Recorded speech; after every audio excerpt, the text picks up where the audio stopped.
Welcome. This is our Tuesday, November 1, 2016 edition of the Government News Brief. In the news, efforts continue to boost staff competency in the public health system. The Education Ministry's annual ICT Teacher Symposium will focus on transforming its STEM initiative to STEAM, and the Guyana National Road Safety Council, GNRSC, will launch a campaign to tackle road fatalities. I am Renetta Lafleur, and this is the Government News Brief. Stay tuned. Thank you for staying with us. Here are the details. Efforts continue to boost staff competency in the public health system. Neola Damon reports. Director of Health Services and Education Wilton Ben says the system for recruiting student nurses require careful consideration of the student-to-tutor ratio.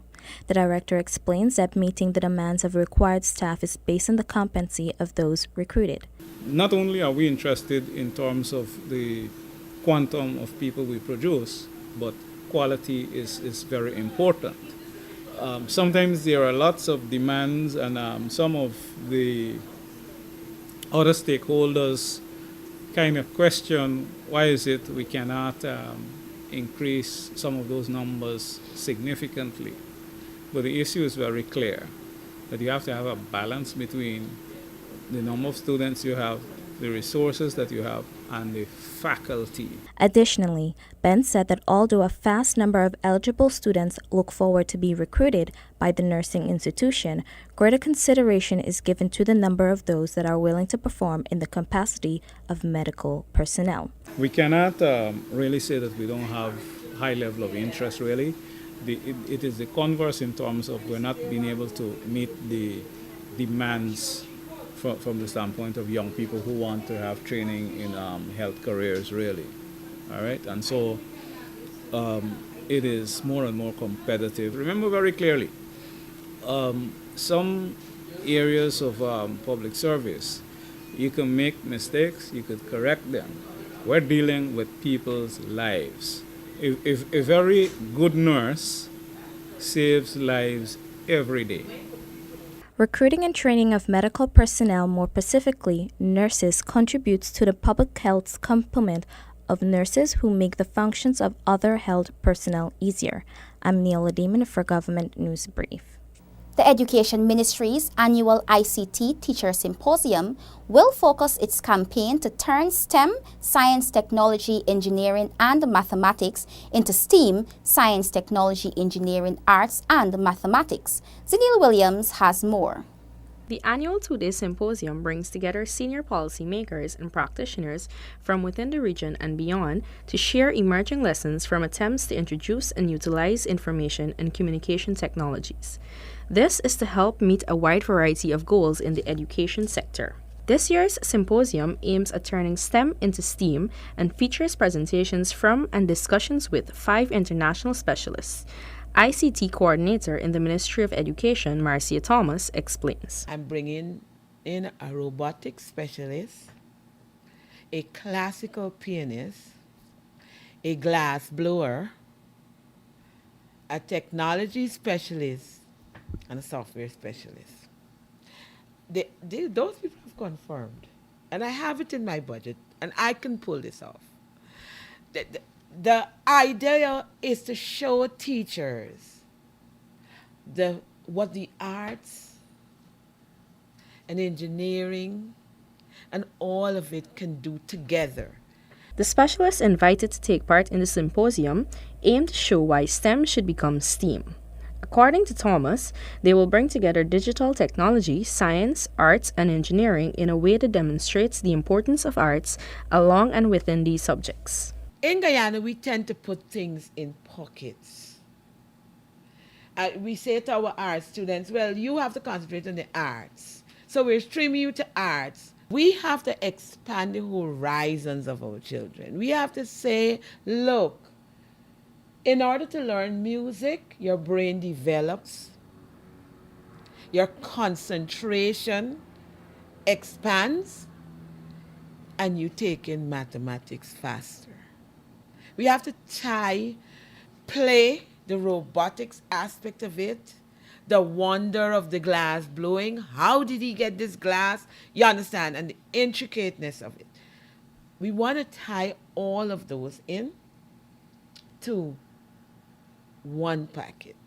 The ICT Symposium is set for November. It forms part of the ministry's agenda of ensuring teachers are competent to harness ICT effectively to support high-quality teaching and learning. I am Sunil Williams for the Government News Brief. The Guyana National Road Safety Council, GNRSC, will launch a campaign to complement the Guyana Police Force's efforts to reduce road fatalities. Tiffany Rodias has the details. Coordinator of the Guyana National Road Safety Council, GNRSC, Ramona Dorjan, says the White Night campaign will be launched on Saturday, November 5. We'll have police officers doing roadblocks throughout the country. That night, no police officers traffic officers expected to sleep that night. That's why we call it the White Night campaign. The GNRSC, along with the officials of the Ministry of Public Security and the police, will conduct breathalyzer testing during roadblocks, which will be advertised beforehand. We will be advertising this campaign beforehand, telling persons that we will be having roadblocks at so points. So drivers will now say to themselves, I'm going to go drink tonight, but you know what, the police is going to be at this roadblock so place. So you know what, I'm going to take a taxi, or I'm going to designate a driver. Or you know what, I won't bother go and drink tonight. The idea of this campaign is to let people refuse to go and drink that night or reduce the amount of persons driving on the roadway drunk. Dorjan says the GNRSC will be measuring the effectiveness of the exercise at the end of the month. The White Night campaign seeks to aid in the reduction of the increasing road fatality toll. Road fatalities have risen by 21% when compared to last year, according to statistics from the Guyana Police Force Traffic Department. For the year, there have been 109 deaths as a result of 90 road accidents. For the Government News Brief, I'm Tiffany Rogers. Guyana's image as a tourism destination is improving. Gabriela Patram tells us more. As of September 2016, Guyana has seen an 11.6% increase in tourist arrivals over the corresponding period last year. This is according to Director of the Guyana Tourism Authority, Indranath Harold Singh, at the launching of Tourism Awareness Month today. Harold Singh also highlighted that in May 2016, an all-time record of 102% in visitors for Guyana's Golden Jubilee celebration was recorded. He notes that tourism contributes significantly to the country's image and visibility. Our goal is to continue to increase visitor arrivals in Guyana, to increase their length of stay, and to get them to spend more in Guyana. The director also highlighted that tourism is estimated to be approximately 8% of the gross domestic product (GDP). He notes that for 2015, over 206,800 people visited Guyana's shores. Tourism encourages and generates expenditure. Each time a visitor comes to Guyana, they spend money in our economy. And so our tourism industry basically generates billions of dollars in visitor spending each year. Tourism Awareness Month is being celebrated under the theme Tourism for All, building partnerships for tourism development. Some of the activities planned include the annual Rock Zone Fish Festival, Guyana Restaurant Week, Explore Guyana Magazine launch, South Rupununi Safari, Tourism Awards ceremony, and customer service training, among others. For the Government News Brief, I am Gabriela Patram. The government has kept its promise of inclusion in sport participation for all. More from Delon Sanko. The National Sports Commission recently held a day of sports for the special needs schools. Schools in Berbice, Linden and Georgetown took part in this event at Kampangana Ground. Director of Sports Christopher Jones told the Government Information Agency that the initiative is in keeping with the government's manifesto that speaks to sports for all. That as a government, we don't only take responsibility of certain individuals, but rather all. To reassure the parents of those children who are physically disabled, that they too have a space, that they too are catered for by the administration. Jones added that the event was also to lend support to the many special needs schools that find it difficult to have recreational activities. On the day of the sports, I had encounter with several teachers, several parents who expressed their gratitude for the National Sports Commission coming on board to supporting such a venture.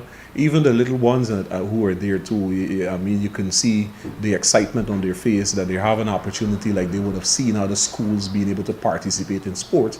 And here it is that they have an opportunity just like them too. Jones says for 2017, his department will be looking into ways of developing the recreational facilities for these schools. We will pay those schools a visit to do essentially a needs assessment. Specifically as it relates to ground space and access to sporting gears. Once we would have done that assessment on the ground, from funding that could be had from the Ground Enhancement Fund, I intend to petition on the behalf of those schools to see as much as possible that we allocate resources to enhance, upgrade whatever space that they currently have. So even in the absence of actual school sports, they can be able to do recreation in that space. Jones says every year the special needs schools can look forward to this event. The National Sports Commission will provide the necessary funding to ensure that students have every opportunity to participate. Delon Sanko for the Government News Brief. Today marks the launch of GNRSC's Road Safety Month 2016. The month is being observed under the theme, Life Does Not Have a Reset Button, Drive Carefully. The aim is to promote road safety and raise awareness on the health impact and economic costs involved, as well as responsible road use. It also highlights the devastation of road deaths and injuries and encourages people to take action to prevent the suffering that results from crashes and casualties. We at GINA encourage you to focus on safe driving habits. Wear a seatbelt, keep it in the speed limits, and do not drink alcohol and drive. Pedestrians are also advised to be extra careful when crossing the road. Be safe. This has been our Tuesday, November 1, 2016 edition of the Government News Brief. The details of these and other stories can be found on GINA's website. We encourage you to subscribe to our website and YouTube channel. You can also like and follow us on Facebook and be updated as the news unfolds. Remember to join again tomorrow for another edition of the Government News Brief. I am Renetta LaFleur. Thank you for watching.